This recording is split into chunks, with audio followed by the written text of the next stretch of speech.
30, 35 down the sidelines to the 40, makes a move to the 45, the 50, he's to the 40, he could go, he's to the 25, the 20, they dive at him, they miss him, he's in the end zone, touchdown!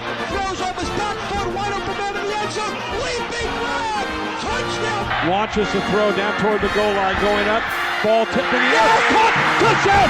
Reverses his field, got a block from Pittman, going deep, got a man in the end zone, touchdown! It's a man's game tonight now, you know that. Everybody watching tonight. And now it's the Undefined Blitz with Chad and JC. And welcome everybody once again to the Undefined Blitz right here on undefinedradio.com. Appreciate you guys and gals tuning in as we get you through another Football Monday because we do have some football news to talk about. Oh, yeah, and happy Memorial Day. Very happy Memorial everyone. Day. Hope you guys are enjoying your bank holiday, your day off, your day of remembrance for those who have died in defense of this country. To get right into some of this NFL news, the big news that came out over the last few days is unquestionably the Arizona Cardinals cutting DeAndre Hopkins. And in doing so, they take a $22.6 million dead cap hit. Yeah. Now, so Hopkins' future, and this is an article by Josh Weinfuss, I guess is how you pronounce this. He's an ESPN staff writer. So according to him, Hopkins' future with the Cardinals had been in question since the end of the 2022 season because of his team-high $30.75 million cap hit, which ranked tops among wide receivers in the NFL and seventh highest contract overall. Now, by releasing Hopkins, the Cardinals will save $8.15 million in cap space this season, but will take a hit of $22.6. Hopkins had been under contract through the 2024 season. So DeAndre Hopkins, who it feels like has been in the NFL for 15 years now, is only 30. That's right. He's still young. He's only 30. Now, he'd been at the center of trade speculation for months, but the Cardinals didn't deal him during the draft. And during the draft, even their GM of the Cardinals GM, Monty Osenfort, came out and said that DeAndre's a Cardinal and we're moving forward. And here we are a month later. And we're moving away. And we are moving on. There's several teams that will be vying for DeAndre Hopkins' services. He missed several games last season because of a PED suspension. Yeah. But he was still on pace for 1,200 receiving yards once he came back, the way he played for the rest of the season. So the Bills, the Ravens, and the Patriots are currently listed as the top three teams pursuing DeAndre Hopkins right now, which leaves the Cardinals wide receiver group as Marquise Brown, Greg Dortch, and Rondale Moore. Last season they had a total 1,500 yards, give or take. Combined between the three of them, and DeAndre Hopkins was on pace for 1,200 by himself. It's a big difference in that Arizona wide receiver room. So, CeeDee Lamb, Brandon Cooks, DeAndre Hopkins. Not happening. No, that's not what I'm saying. But I'm saying if we're just being fantasy wise. Oh yeah, sweet baby. I'll take it all day. And Michael Gallup. Oh, that's what I'm saying. So but you just got those monsters right there. Holy Lord. Yeah. Now, you're right. It's never happened. In my fandom brain, I'm here for it. It's there all day. But DeAndre Hopkins wants another huge contract. Yes, he does. On top of his dead cap money he's going to get. So it'll have to be a team with enough cash. Right, which the Cowboys do not have. Cowboys don't have that kind of money. Well, the Cowboys do have the cash. They could go cash over cap and make it work. They won't, though. No, they won't. I don't know. I wonder if they're ever going to be you got to be getting close to being in that situation. You would think, at least from Jerry's point of view, right? Yeah. Of being, my time on earth is getting very, very limited. Right. All right. The window is closing quickly. On him. The sun is shining. The sun is setting. I'm sorry. On my days upon this earth. When is it going to be the time now to buy a Super Bowl? You know what I mean? You know what I'm getting at, right? Yeah, but the only problem when we go all in and say, I want one more before I go. Yeah. Now, you don't want to sacrifice your team for after you leave, but you still want to get one more and call it a happy life and let my son figure it out. The rest of the family figure it out later, right? Yeah, the problem with the NFL though is just, and it's not really a problem, but the NFL has a hard cap. Well, they do, and you are harshly penalized for going over that cap. Yes, baseball doesn't have a cap. The NBA has a soft cap. That's right. Which is why you see teams like Golden State are still together. You know, I guess they've got to be 9-10 years into this run of Steph and Clay and Draymond at this point. That's right. Still doing it. They've won 4 rings. It's because they have a soft cap. Like, those numbers are very malleable. Yes. In the NBA. Not in the NFL. In the NFL, you sent over. There's trouble coming. Absolutely. I mean, whether you're getting draft picks taken away, there's financial penalties coming. Penalties from it. I'm trying to remember exactly but the Cowboys have actually gone over before. Yes. I think in the same season, the Cowboys and the then Washington Redskins, now Washington Commanders, in the future, the Washington whatevers, because there's some news on that story too. That's right. You know, the Cowboys got punished, and I think it was just a fine that they got. Yes, it was a fine. But they were told that if they went over again within so many years, they would lose, I think, a first-round draft pick. Mm-hmm. Because they were trying to play the loophole in the contract year for that year. Yeah, so you can't, or the cap contract specifics of that year. Right. So there are heavy penalties for going over that NFL salary cap. So that's why DeAndre Hopkins will not be a Dallas Cowboy. Now, they could get creative with it, but this is my point. There's a lot of teams who have done this, who have blown up their team for 1 year and one good run. Yeah. Kind of saw this with the Rams. Yeah. And then the Rams turned around after saying F them draft picks for so long. They turned around and they piled up so many mid-round picks for this year's draft. Yep. I mean, honestly, it turned out pretty solid draft class, you know, a month removed from it. That's right. Like, we'll see how it actually works out on the field for them. But I actually really liked what the Rams did. Yeah, I did too. But it does make me curious, were we hitting that time for them? Because you know that's in his mind. It would be crazy that he's not at least thinking about whether or not they ever would pull the trigger and do something crazy. It wouldn't be surprised. I think they still feel pretty good, though, getting Brandon Cooks in there about how they are. The temptation will always be there, but I don't see it happening either, folks. It is a fun fan thing to think about, though, to have DeAndre Hopkins on your team with CeeDee Lamb and Brandon Cooks. I just think those guys out there, you could always keep a fresh number one on the field and never have to bring a number one off the field. They would be. You could interchange out some stuff there and make some packages that would be insane. Okay, so if an NFL team goes over the salary cap, they are fined upwards of $5 million for each violation of the cap. Yes. So in more severe scenarios, draft picks can be confiscated entirely and player contracts can be outright voided. Yeah. So teams over the cap are also banned from signing any new players until they're back below the cap. That's right. So you don't get to just go and play and go, we'll fix it later. They're all about that. So if a team wanted to buy a ring, they couldn't. No, they're all about parity, not parody, and that's what the NFL is trying to get away from. Because you remember when Cowboys won all their championships, that's because they had all the great players. Yeah, they did. Their teams were stacked. It wasn't until the salary cap happened that the Cowboys franchise went down. Check back on your history, folks. It was right after the salary cap was installed. That's when they started losing because they couldn't pay everybody that they had because they had weapons everywhere and depth. He would have kept paying them. He would have gladly kept paying them. Yes, but by the salary cap, they couldn't do it. Which makes what Bill Belichick did in New England all more impressive. Yes.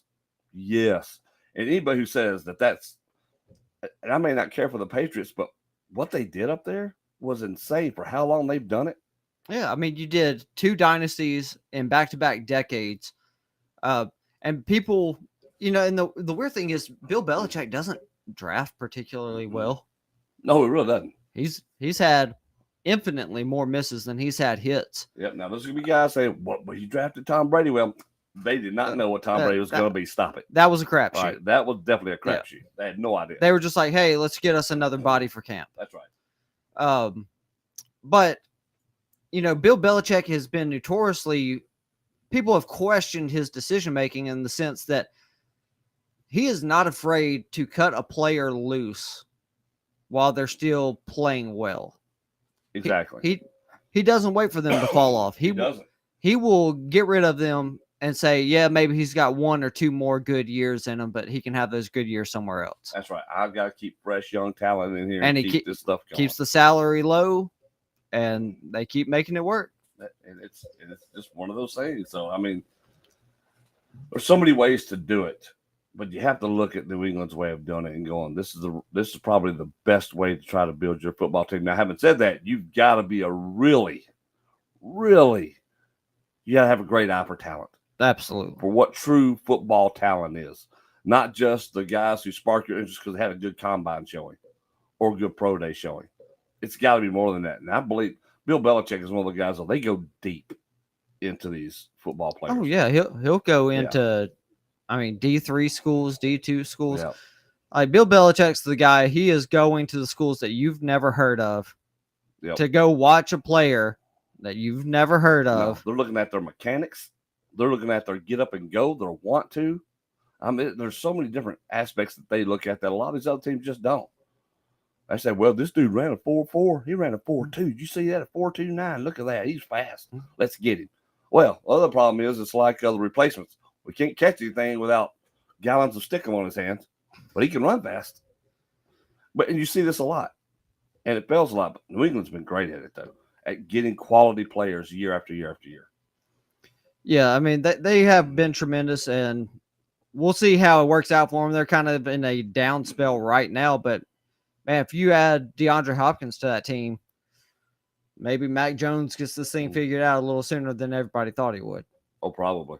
Wouldn't that be something that DeAndre ended up in New England, though? Now, I touched on this briefly. The Washington Commanders could be looking for a new name already. Oh, darn. So they filed their trademark, copyright, and all that stuff on the Washington Commanders. It got denied. Why did it get denied? Because a very smart Washington fan already secured the rights to it. Oh, Lord. They waited all this time when they didn't even do their due diligence. This guy, he went out and he started filing trademarks and copyrights hoping he'd get paid off on a plethora of names. Yeah. Before they had even announced what their name was going to be. And so he's hoping for a payday. Well, supposedly he said that he's such a big fan, he would just let the team use the name. Yeah. Blah, blah, blah, whatever. But if the team can't come to terms with this guy, the team probably will be finding a new name to play under. Yeah. Once again, which I think is just quintessential Washington Commanders at this point. Oh, yeah, sure.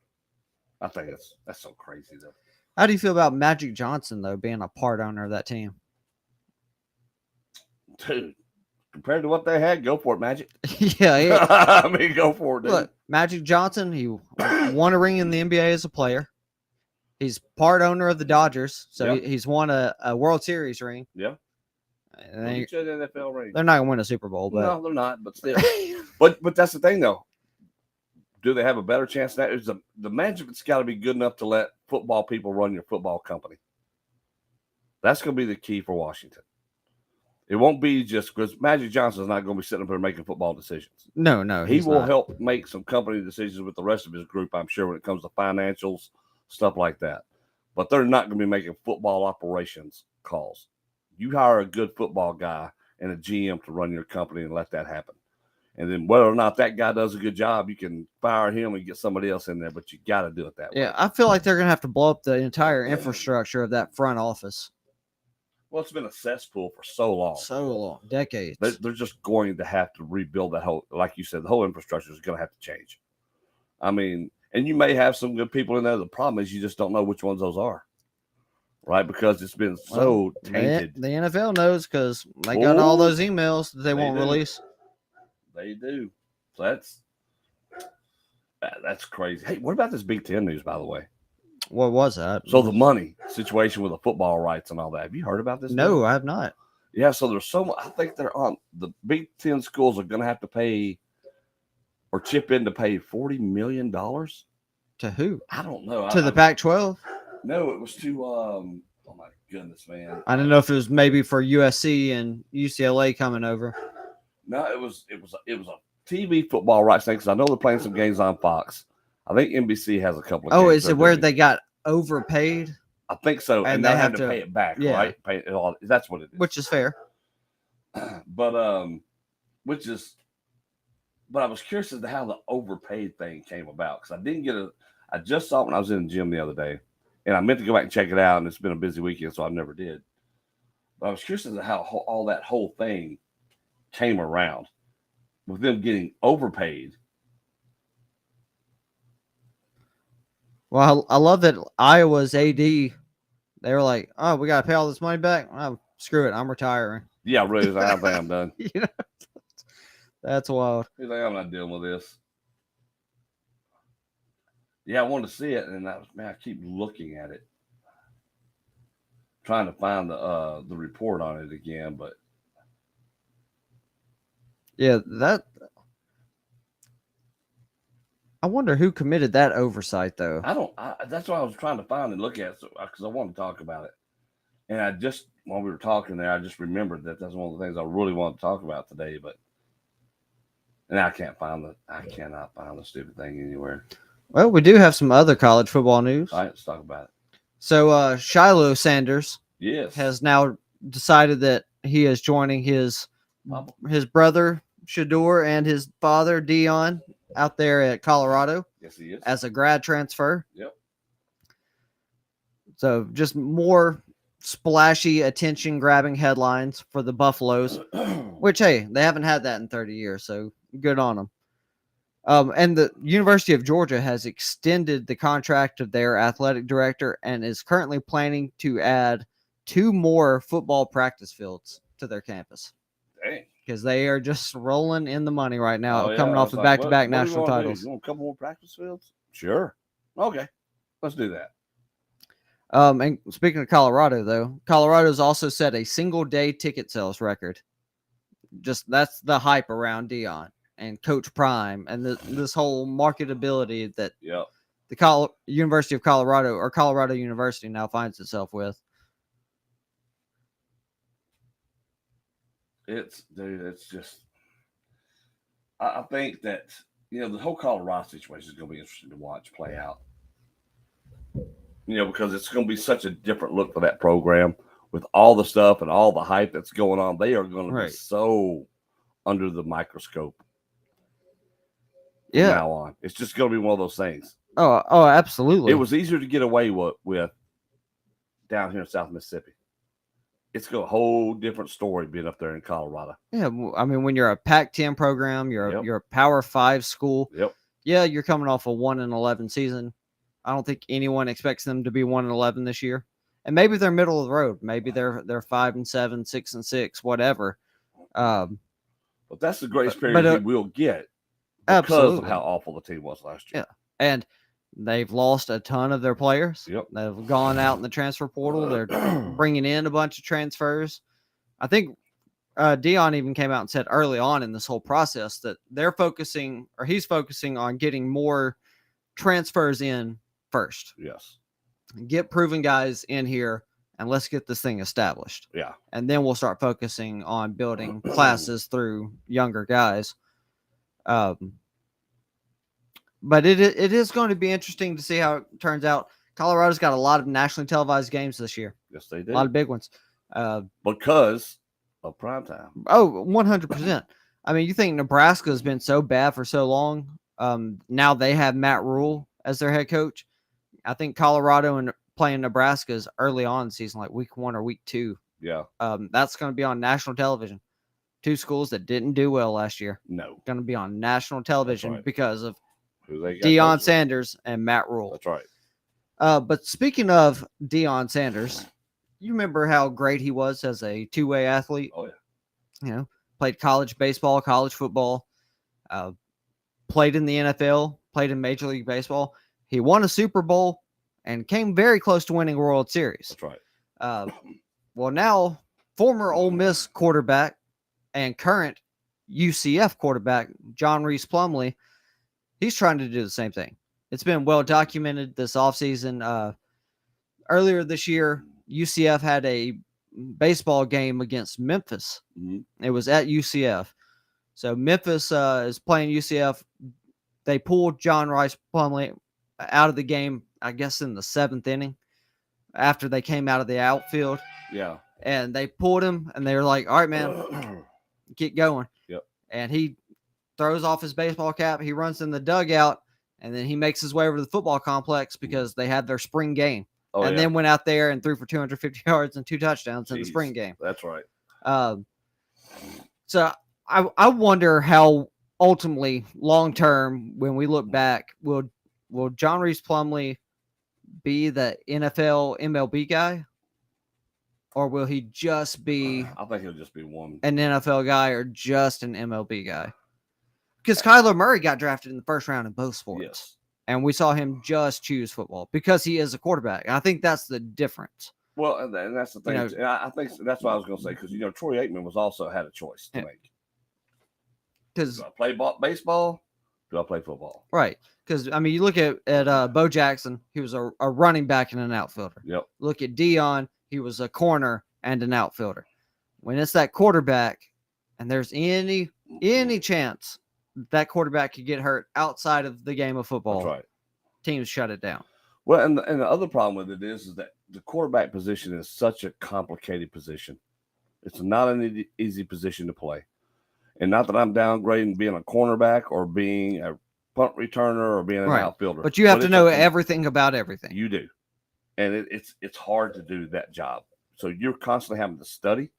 There's a lot of film work involved, a lot of mechanic work involved, where when you're an outfielder, it's not. Because I played outfield for a long time.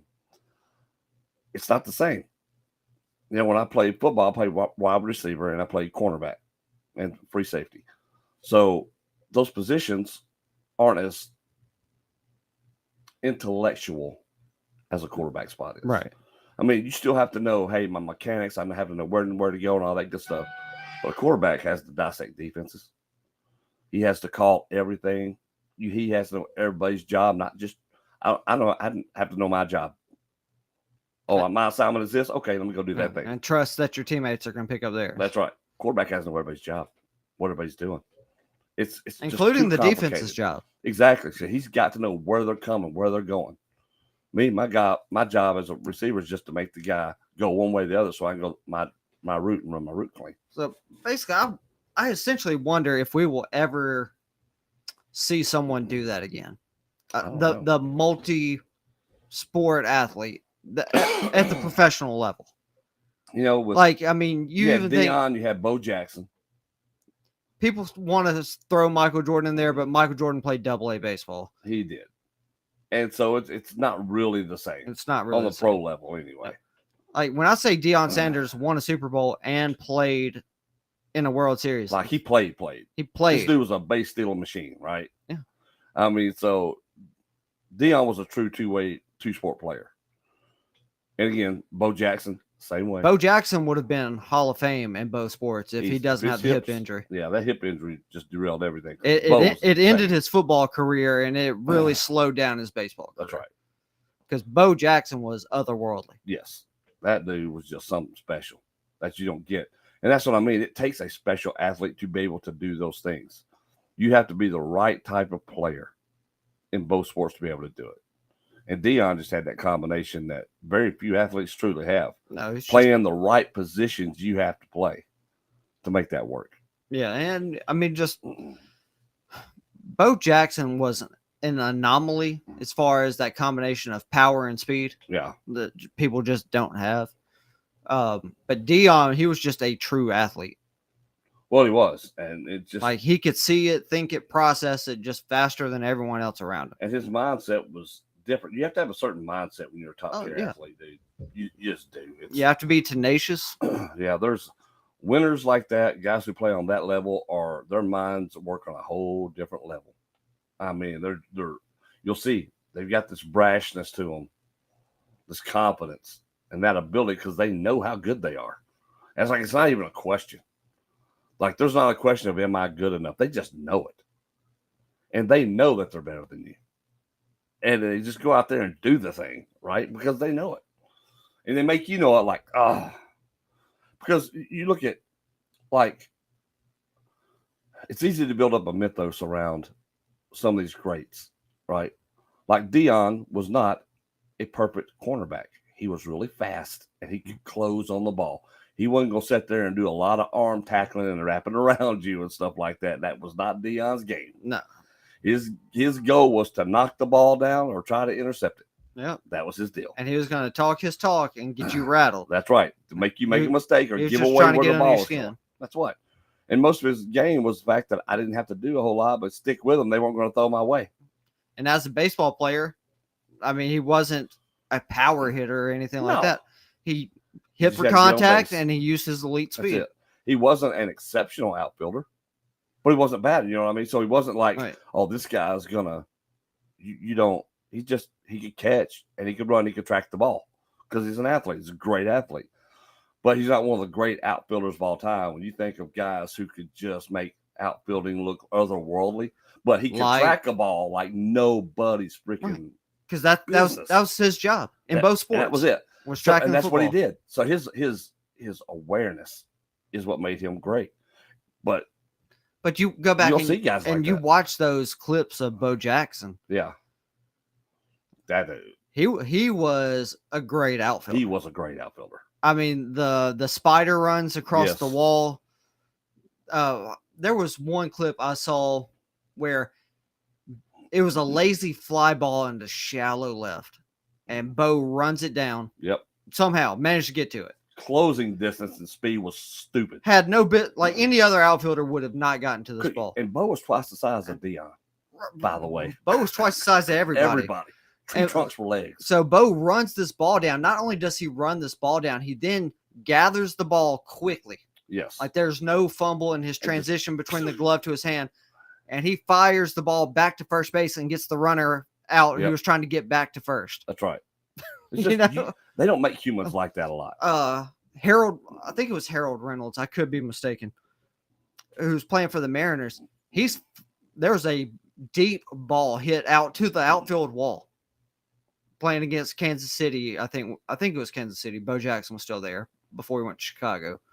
And Harold Reynolds playing for the Mariners, and he's flying around the bags.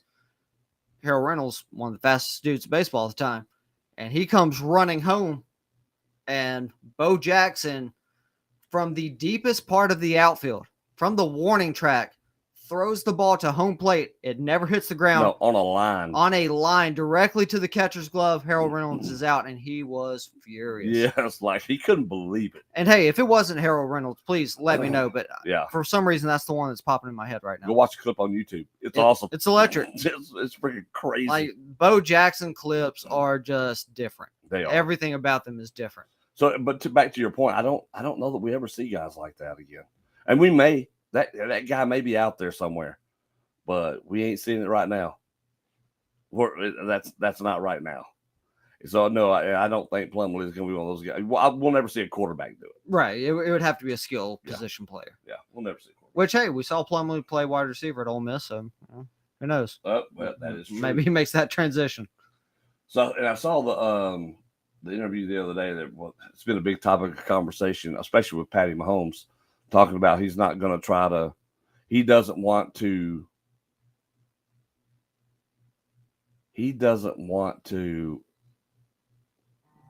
sit there and force Kansas City to pay him all this money that sacrifices for the good of the team. Yeah. That puts the team in jeopardy.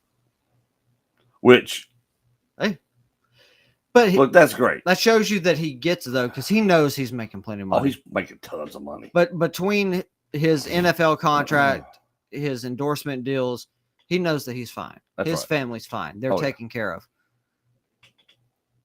But he also understands that in order to have a great team, you got to have great players. Yep. And in order to have great players, you got to pay them money. You do. And that's kind of the other thing, too, about building a team, right? Is that we've seen a lot of Super Bowl teams here in the last 15 years to where they get a shiny new quarterback. He's on his rookie deal. They somehow play. This happened in Seattle. Yeah. We saw it happen with the 49ers, actually, when they got to the Super Bowl at least. But we see this a lot where these teams get there. But then when it comes time to pay the quarterback, everything goes to pot. The only team that has not happened to so far outside of New England is Kansas City. Yep, but Kansas City, though, they have a special factor. It's that the only big contracts they've ever really had on defense, I think, were Chris Jones and Frank Clark. They don't have the Frank Clark contract anymore. It's just Chris Jones. I guess Tyrann Mathieu was a pretty sizable deal, but they let him walk. They opted for Justin Reed, who was a cheaper deal and a younger player, so they win there. They took some chances on some corners and some safeties that haven't worked out. They let them walk. It's like, whatever. Hey, it didn't work out. That's right. They also signed some great players who maybe had declined a little bit, like Darrelle Revis. That's right. Won a Super Bowl with him a few years ago. So those things happen, but then offensively, because people know, hey, there's Pat Mahomes and there's Travis Kelce. Pretty solid offensive line there. Yep. Maybe this year or for the next 2 years, maybe I take a little less money to go over there and catch passes from Pat Mahomes. Try to get me a Super Bowl ring. Because Travis Kelce is going to take up a lot of attention. Yes, he is. He's going to get a lot of attention. Now People also have to keep an eye on Pat, because while Pat's not fast, he can move. Elusive. Good Lord. He can move. Yes. They got their running back Pacheco back there. So you see all these really good wide receivers who maybe aren't great wide receivers, but they're solid. Mm-hmm. They're all flocking to Kansas City on team-friendly deals to try to win a championship right now. That's right. And as long as Pat Mahomes can keep that kind of magic around him where people want to come play with him, like, he can keep taking these deals and they'll keep winning Super Bowls, or at least contending for them. Exactly. Because you got Jalen Hurts sitting out there. Who's what was his deal? 5 years, $255 million extension. Yeah, 180 guaranteed. Yeah. Baltimore and Lamar, they got a $260 million deal with 185 guaranteed. Yeah. We got Herbert, Burrow coming up next, looking to get paid. Absolutely. Now, at least Burrow's played in a Super Bowl. Yes. I don't see where Justin Herbert's going to get the money, which I hate to say because I like Herbert. I think he'll get paid well. Oh, yeah, he'll be paid well. He's not going to reset the market, right? Like, Lamar can reset the market because Lamar's been league MVP. Lamar's won football games kind of in spite of the talent around him most of the time, most of his career. He's not had necessarily the best offensive weapons around him. Yeah. And he hasn't had that much success in the playoffs. The one time he won a playoff game, he had an old Des Bryant catching passes from him. That's right. But that's why Lamar can set the market, though. Like, we've seen him accomplish something in this league. We still haven't seen Justin Herbert get over the hump. No, we haven't. So it's going to be interesting to see what his deal ends up being. But that's kind of the other thing with Patrick Mahomes. Let's not sit here and pretend like he's not going to get 9 figures. Oh, he's going to get paid plenty of money. I mean, there's no question. He won't make anything less than 180. No. But I don't think Justin Herbert's in a situation where he should be thinking that it's realistic for him to get 265, 275, 280, or whatever it might be. No, but I heard guys were sitting there, but that's great that Mahomes says that and wants to do that, but it's really not fair to the other quarterbacks because now he's trying to set this other standard. So about money, then he's got a responsibility to set being the elite quarterback, to set the quarterback cap and stuff. Like, he don't have any responsibility to do that. You may want him to have the responsibility to do that. The problem with that, though, is if y'all want people to keep growing the quarterback salary cap, you ain't going to have him want to throw the football to. No. Because guys aren't going to want to play and get shots, especially coming across the middle of the field, getting hit by linebackers or safeties or whatever. Why would a top tier wide receiver want to take anything less than $20 million a year? Exactly. Like, and I mean, like DeAndre Hopkins, who's available right now, probably gonna get $20 million a year. Yes. I mean, Odell Beckham just got 18. Yep. If he's getting 18, DeAndre can get 20. So, like, why would DeAndre Hopkins want to take 10 just so your quarterback can buy another vacation home? Yep. And that's just true. So, at one point, are the quarterbacks really just being too selfish? Like, I get making your money while you can. Absolutely. That makes sense. But also, you're the quarterback. Especially if they're willing to pay you. If you you're get that. If you're a quarterback and you're a good quarterback, like endorsement opportunities are always going to be there. Well, Tom Brady was that way, right? He knew how much he was making off endorsements. He could do these teams. He would chronically take less money. You never saw him in the news for contract negotiations ever. Nope. That was never a thing you saw on Tom Brady. It would be like top 15 money. That's what he would sign for. Yeah, that's it. And it's kind of the same way with Patrick Mahomes. He's making so many endorsements. It's ridiculous. Well, but also when Patrick Mahomes first signed his current deal, he was making way more than everybody. No doubt. But you also saw, though, when he did it, how stretched out it was to be salary cap friendly. It was over 10 years, yeah. right? Which is, and again, so it's saying, hey, I'm about to make a crap ton of money. Let's do this so we can win, too, because I really like winning football. It's a lot of fun being in Super Bowls. Yeah, and I think my endorsement money goes up even when I'm sitting here on top and doing all these things and being able to go win Super Bowls. It just makes my business profile even more valuable. Yeah, so Mahomes is currently averaging $45 million per season.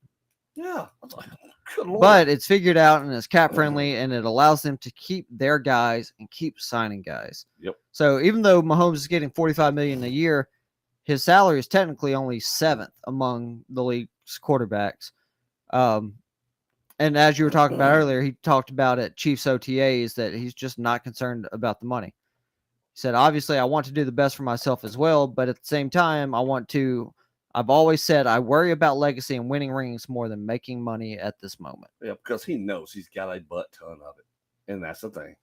He's like, how much money do I really need? Because I got a lot.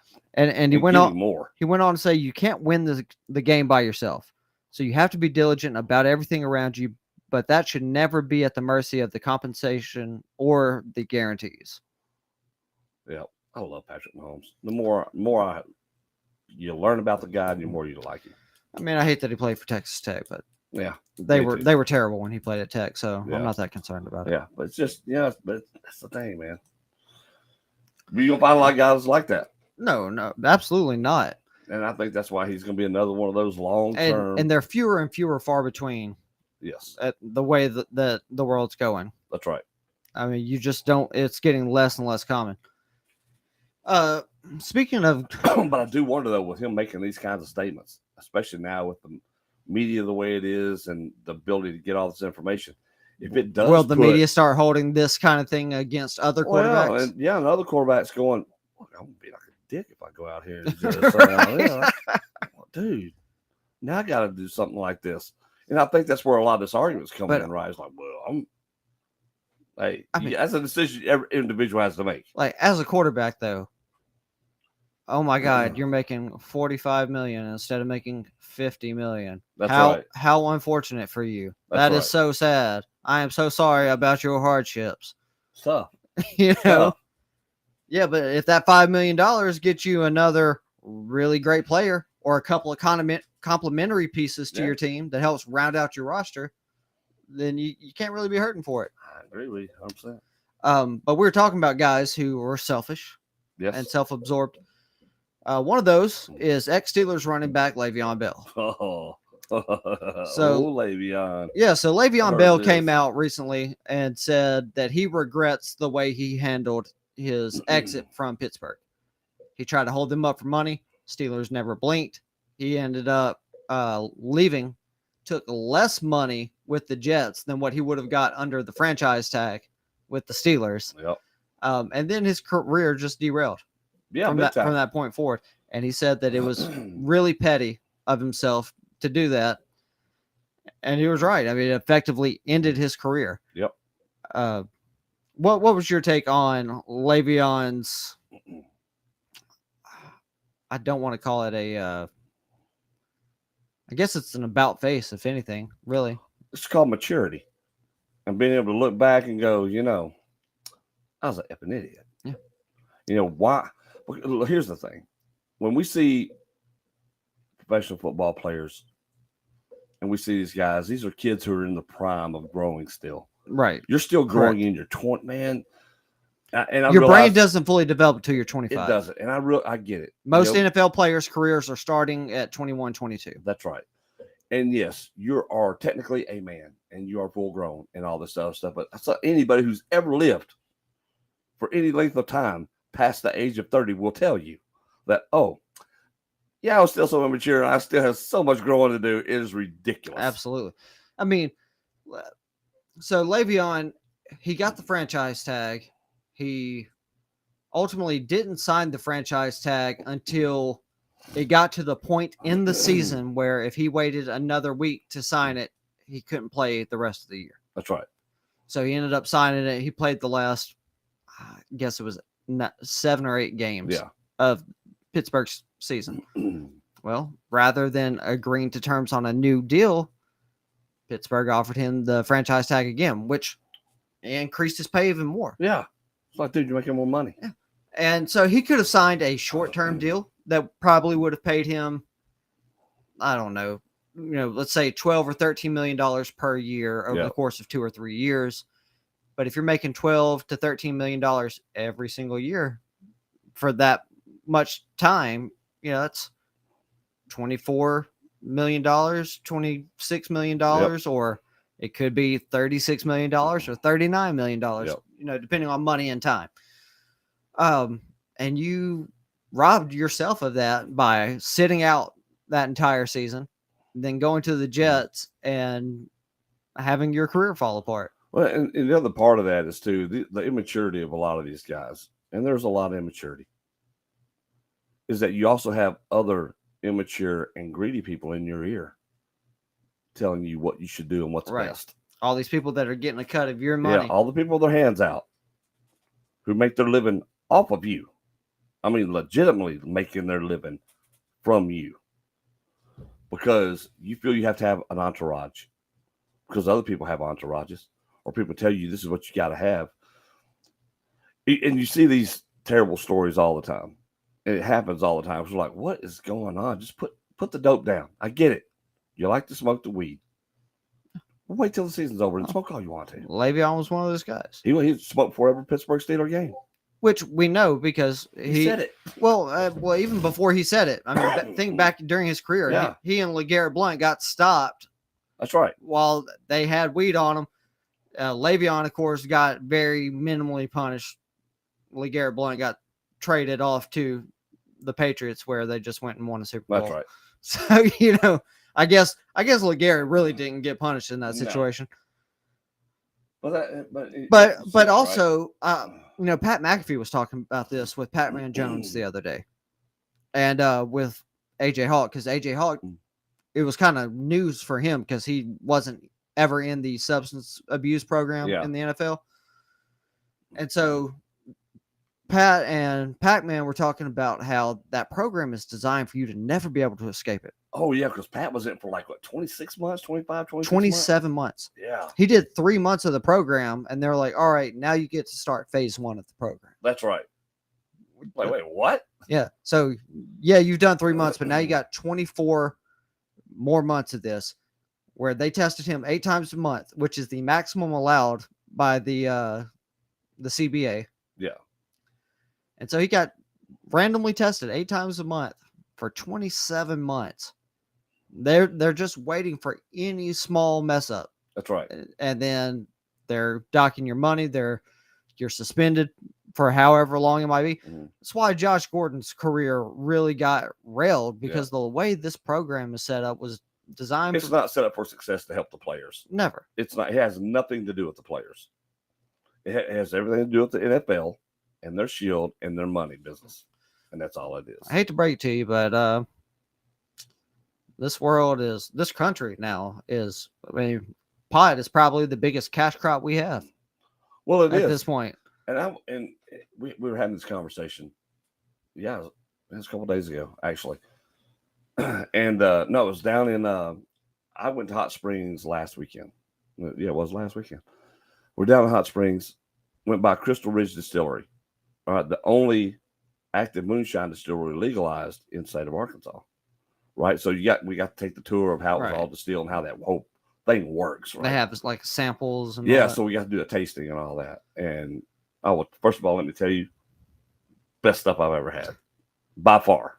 If you watch After Dark Friday, Saturday night, you know, by far best stuff I've ever had because it's so smooth and all this other stuff. But we were talking to the guy who's doing the taste testing. Josh is his name. Great dude, young guy, but knows his stuff. Right, it's a family-owned business. It's a beautiful setup. And we were all talking about that and just talking about the various alcohols and the subject came up with pot and all this other stuff. And I was like, that's kind of the thing too, though, because we were talking about like they've got one called Mule Kick. That's where this shirt is for right here, right? Mule Kick, 120 proof. Mule Kick is, and it's true. It's true. All right, it'll get you. Because Jennifer's glassy-eyed. We got to tell them. The tasting little shots are like this big, like they're tiny. But if it's 120 proof, that's dude, it doesn't even matter at that point, right? Yeah. The regular shine is 70 proof. This is 120. But we were talking about that. I was like, the thing to me is this: alcohol modifies your brain chemistry much faster in so many more different ways than pot does, and much more severely. Very much so. And so it's amazing to me, and I understand why it's like this. Because again, there is a taxation and monopoly to be able to go and do this to alcohol. They finally got the system set up that they can do it and make a fortune off of it. After they saw that prohibition doesn't work. Yes, because everybody was just going to make it anyway. So let's do it to our fortune. Same thing is happening with pot. And I would argue pot is so much safer. At least that way you can mostly stay mellow. You don't have a lot of but you also know that that's the difference between also when it came to doing like all you ever heard before was DUIs. Now it's DWIs mostly. Right. And so, actually it was DWIs. Now it's DUIs. It's driving while intoxicated was the one that used to be when I was younger everywhere. Now it's DUIs, just driving under the influence. Because now that branches out under pot and everything else. Yeah. And before it was just alcohol related deal. But you don't see a lot of people going out there getting high and just going and getting into all these wrecks and all this other stuff and all this junk. But alcohol, it's several a day.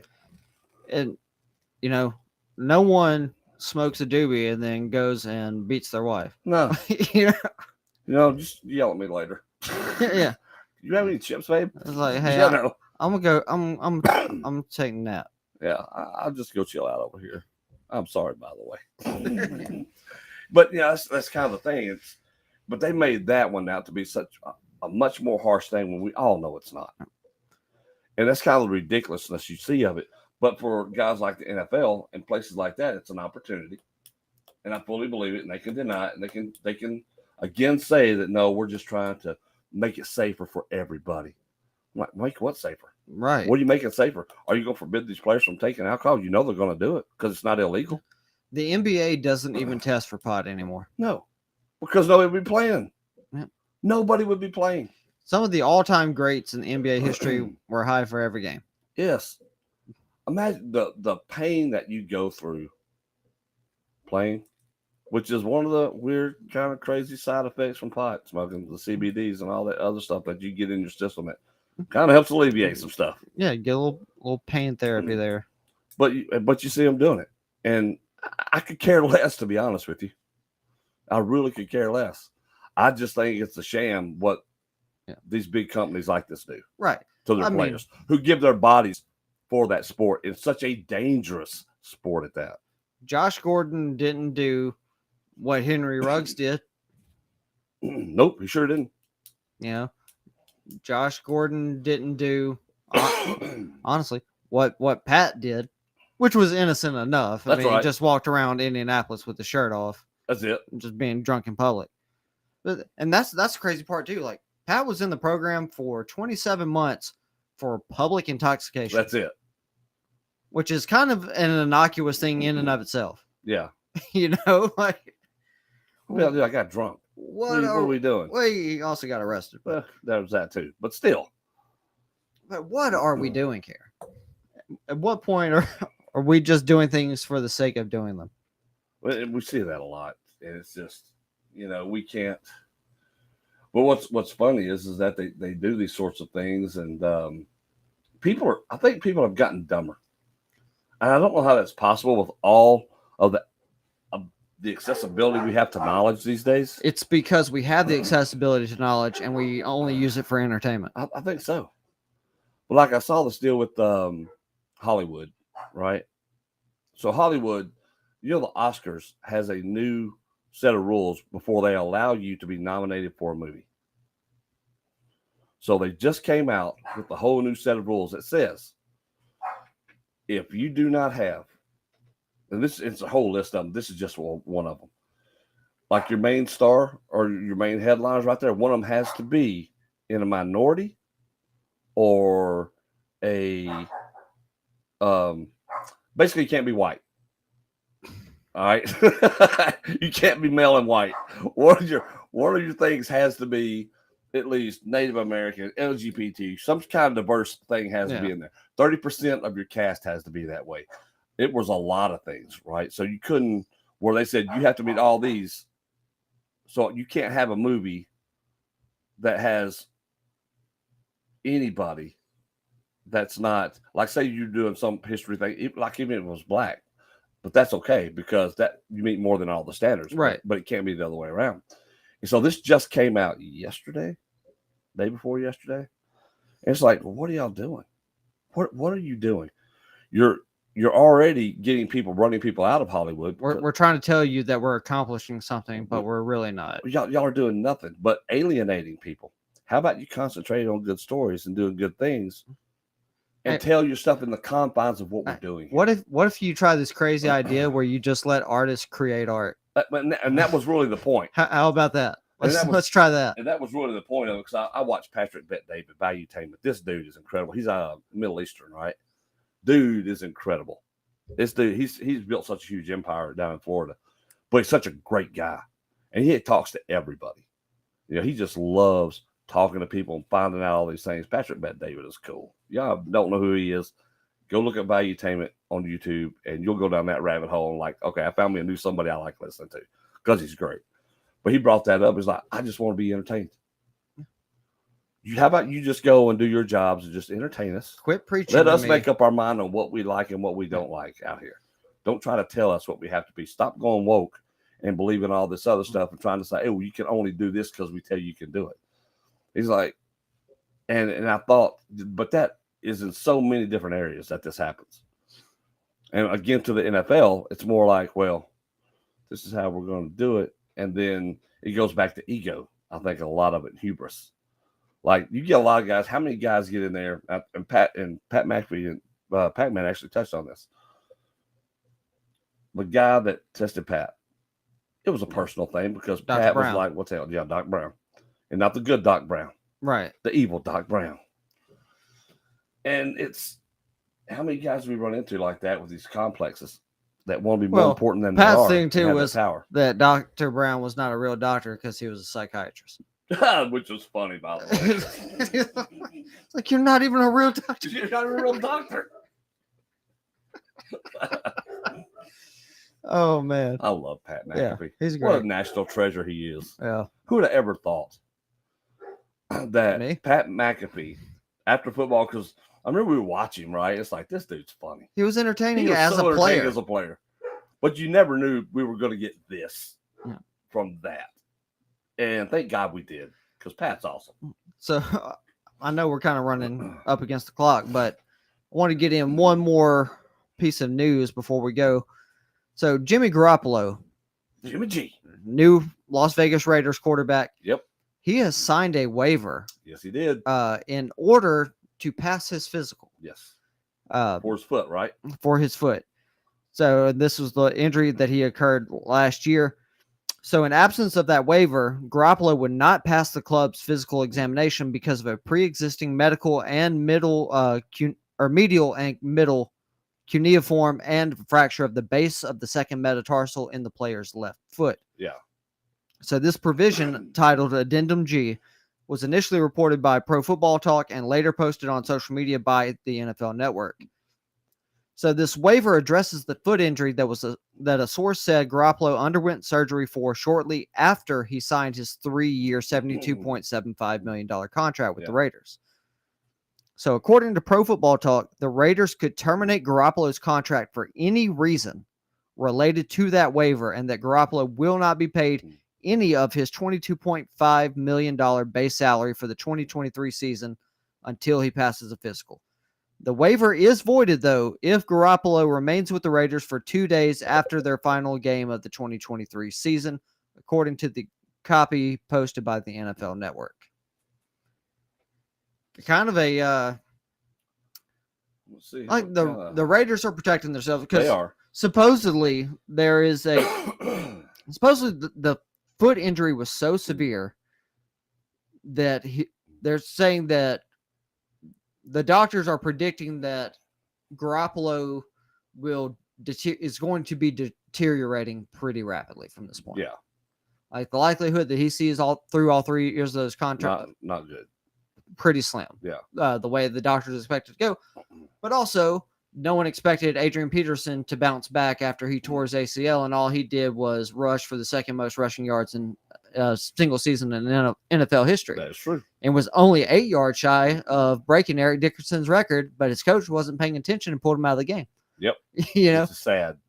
So, who knows how Jimmy G will respond physically after this surgery and this recovery.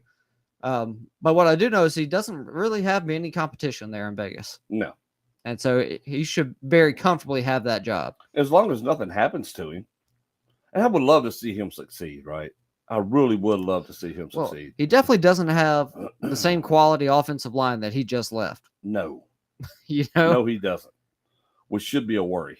But then again, every quarterback that was behind that quality offensive line he had last season got hurt. So how good are they really? Which we know that Trent Williams is great, but Mike McGlinchey is now gone. He's in Denver with the Broncos. So that San Francisco offensive line could be interesting. Brock Purdy will be coming back from his UCL injury. Yep. Which it wasn't a complete Tommy John surgery he had. He had the less severe one where they didn't have to replace his entire UCL. They got Sam Darnold in that room. Trey Lance will be back. So you got 2 first-round picks and a Mr. Irrelevant. And honestly, yes, Brock Purdy played exceptionally well last year, but let's not pretend like that offense wasn't dumbed down for him. Oh, yeah. And I don't mean dumbed down in a disparaging way. I'd say that. But you're talking about bringing somebody who gets no snaps. You got to pare it down so they can do the workable stuff. Think back to Dak Prescott his rookie season.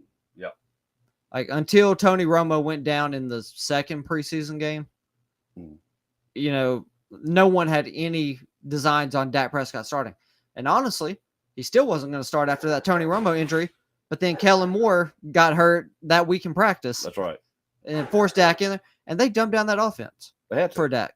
Yeah. And then they still gave him the Rookie of the Year, which I'm still kind of bitter about. I think that should have gone to Zeke. Because Zeke carried that thing. Zeke rushed for 1,600 yards that season. Carried the team. Right. So I think it's going to be interesting to see the way that quarterback position works out in San Francisco.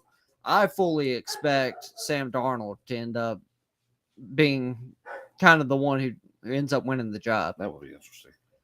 Well, this is the best team he's ever been on. Oh, no doubt. We're finally gonna see what he's got. What he can do. And no excuses anymore. Yeah. Like if he can't win the job from Brock Purdy or Trey Lance, that's on him. Like his career will probably be over. Yeah, I agree. All right, folks, appreciate y'all tuning in to this week's episode of the Undefined Blitz right here on Memorial Day. Have a safe and happy Memorial Day out there. Have a great rest of your week. Good Lord, I can't talk today. I must still be drunk. Oh, what do you know? Enjoy the rest of your week, folks. It'll be a good week. Hopefully for everybody, we will be back here next Monday talking more football. Summer's getting ready to heat up. Hopefully that means more mini camps. Preseason will be right around the corner. It'll be football season for you know it. Yeah, we'll see if the USFL quality goes down even more. We will know soon. All right.